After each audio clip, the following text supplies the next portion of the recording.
Are you interested in buying a term insurance product? How about a commercial property in Noida? Do you need a pre-approved loan? Well, we've all received these annoying calls, but is your first response to block the number? The Telecom watchdog now says that it is the wrong approach. Here's the reason why. The Telecom watchdog has announced a complete overhaul of the Telecom Commercial Communications Customer Preference Regulations. The amendments have a single-minded focus combating spam. So what are these changes? Well, according to the TRAI, blocking is not enough. They say that the single most important tool to fight spam is to complain and report. The revamped regulations mandate that all telecom companies need to have an easy-to-use, prominently displayed tool on their applications to log complaints.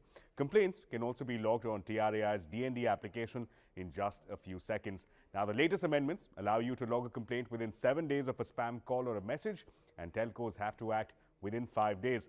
Now, the TRAI chairman, A.K. Lahoti, says that he cannot stress enough about how effective and how important your complaints are for the telecoms as well as the TRAI to act against spammers. Their mantra, only if you report, can they act. As of how they'll act, well, there are sweeping changes. The amendments now require telecom companies to act swiftly on complaints to suspend all telecom resources of spammers. On the first violation, telecom resources shall be suspended for 15 days. For subsequent violations, telecom resources of spammers will be disconnected and blacklisted. Now, amendments also provide for fines on telcos. In case of misreporting spam calls or messages, telecom companies stand to face penalties of 2 lakh rupees for the first instance, 5 lakh for the second, and 10 lakh for every subsequent violation. Now, telcos are also now required to use AI-enabled systems to analyze call and SMS patterns to flag spammers.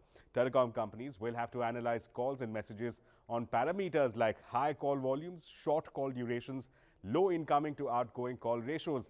These, as per the TRAI, are key characteristics of your class of spam calls or messages and can be used to track and block spammers. Telcos are also now required to give mandatory opt-out mechanism from promotional messages from registered senders. As additional safeguards against the nuisance, the TRAI has also provided that the usual 10-digit numbers cannot be used for promotional calls or messages. As per regulations, only the 140 series of numbers can be used for sending you promotional calls and messages, and similarly, only 1600 series can be used for transactional or service calls and messages. Even for SMSs, the TRAI provides that for these headers to be used for promotional, service, transactional and government messages. Now, what's important at this point is that there is, however, a catch. Under the TRAI's powers, it can only act against calls and messages coming to your phones through the telecom companies. Spam through WhatsApp or Google Messages is beyond the scope of these regulations.